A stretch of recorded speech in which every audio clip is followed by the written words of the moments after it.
Welcome to the Productivity Podcast. Today, Dan Well returns, CEO at Rendell Intelligent Insights, for our monthly chat about consumer behaviour and footfall. Hi, Di. Hi, Simon. How are you?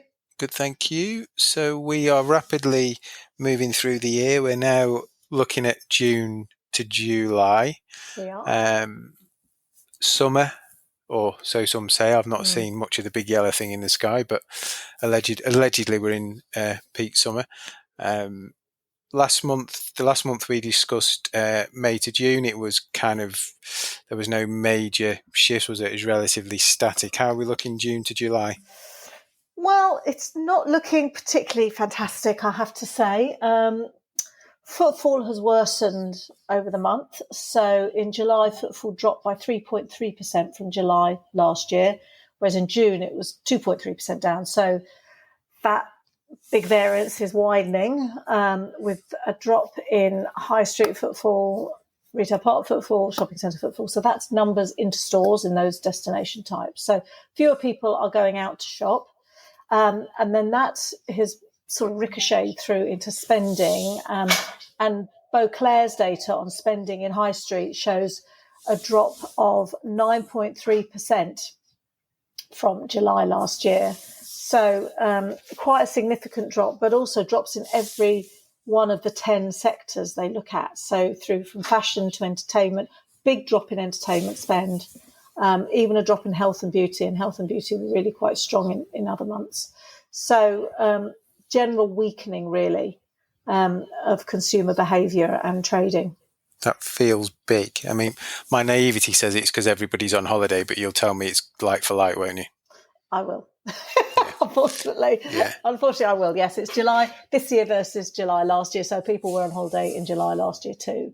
But I think over this year, I think what's happened is that people have been forced to endure higher prices, and that's drained their household budgets.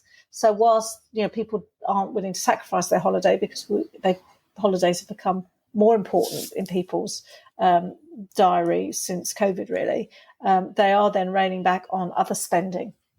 So they're pulling back on all sorts of spending in different areas. So if you've got the budget to go on holiday, you go on holiday, and if you haven't, you don't spend. Right. Okay. So there's a prioritization of events or lifestyle choices coming through then, maybe. Yeah. Weather, does that have an impact? Weather always has an impact. It's one of the biggest factors in retail, isn't it? Do we ever get it right? And is it ever perfect? No. And we've had poor summers before, and we've always been moaning about them. But it really impacts retail, as we know, and fashion spending particularly, because it is actually a very, very short season in the UK.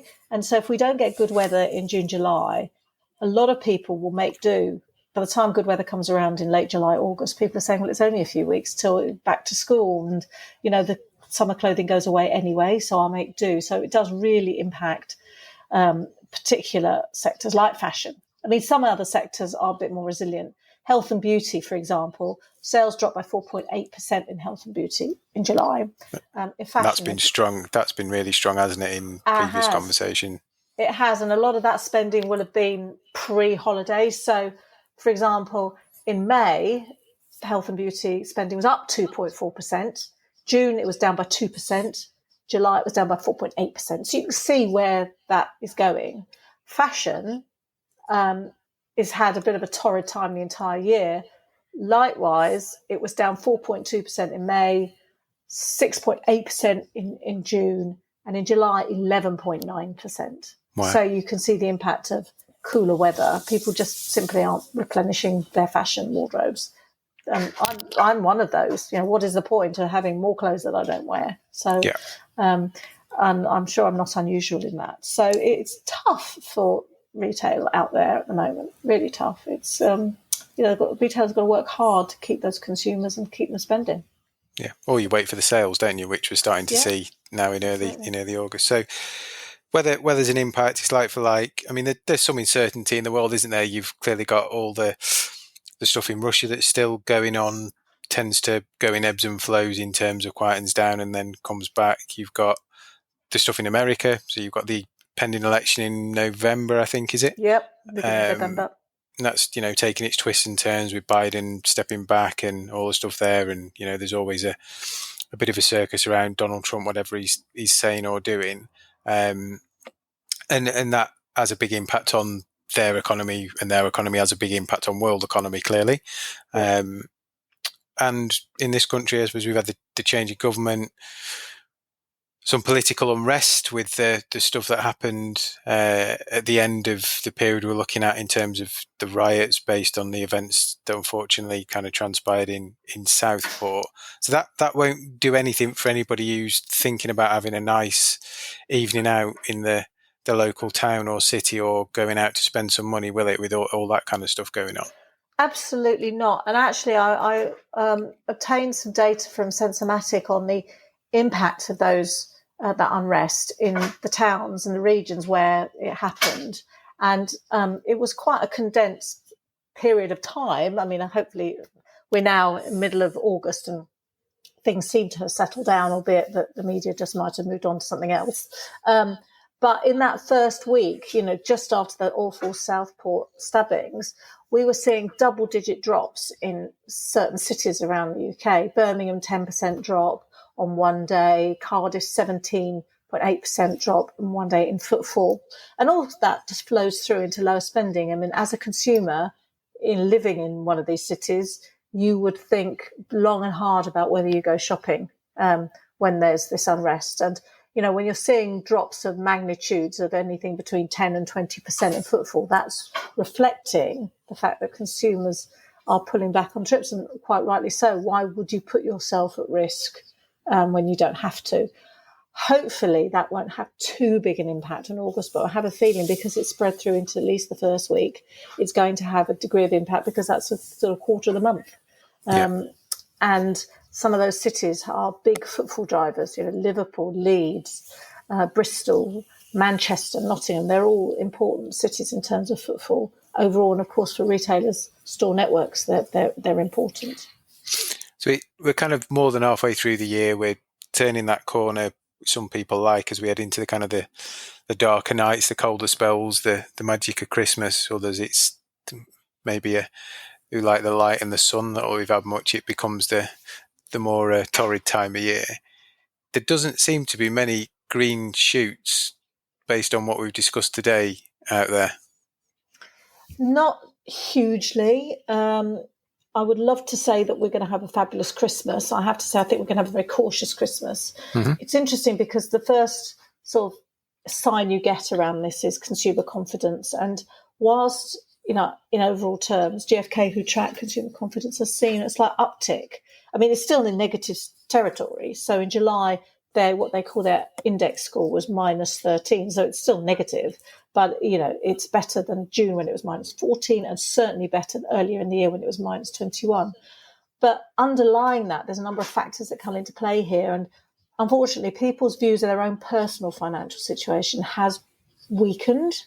So in May, that single score for how people view their own personal budgets over the next 12 months was at 7. It's now at 3. So people are feeling nervous. And this is despite the fact that now wages are certainly keeping pace with inflation, and certainly in some situations exceeding inflation. But people's household budgets have been drained by, inflation over the past year. And we saw the inflation results recently, and inflation has gone up yet again. From 2% to 2.2, but that is a 10th increase, and largely that has been due to the a slower reduction in housing and household services costs than they thought. And actually, restaurants and hotels are still seeing quite high inflation, around 5%. So, it's better than it was. June was 6.2, so that's helped bring inflation down a little bit, but it's still very high. So I think we all know that when we go out to eat, it's expensive now. So people are pulling back on that. So we're in a delicate, vulnerable position economically and in trading wise. So the next month or so is going to be really telling as to where we'll end up at Christmas. And of course, for your lovely forum in September, I'm going to put my finger in the air and give our first indication of a forecast for Christmas trading. So it's going to be really interesting. Yeah, yeah, we've got the whole Black Friday Oh cyber yes. cyber. I call it month now because it used to be a day and then it was a week, and now it just feels like it's strung out. So yeah, maybe as we discussed kind of last year, people go early, Yeah. discount discount stuff that's hanging around and specials, and are they pulling forward Christmas? Are they cannibalising their own Christmas? Again, time will tell. But yeah, fingers crossed. It, like you say, it feels really delicate. It feels like those green shoots have disappeared slightly or receded. But let's hope they come through in vengeance in the next couple of months. Weather makes a massive difference, doesn't it? So if we have a nice end to August and a relatively warm September, who knows? If it's rainy, wet, and windy, then we probably already know the answer, unfortunately. Unfortunately, yes. I mean, it's ever been thus really in the UK. We've always had weather, and it's always impacted retail. But of course, when you've got two sides of the coin, the weather and the budgetary issues as well, it's both on a negative pull. Absolutely. Brilliant. We'll pause there for this month. Let's see where we end up in July to August. And yeah, then we'll be in Rethink Forum season. So not Absolutely. not long now. Not long No, now. looking forward to it. Yep, I think we're there with all the invite. Well, all the registrations are done, and everybody's booked in. And yeah, you're first on again. So looking forward to it. Fantastic. I am too. Brilliant. Thanks, Di. Catch you next month. Thanks, Simon.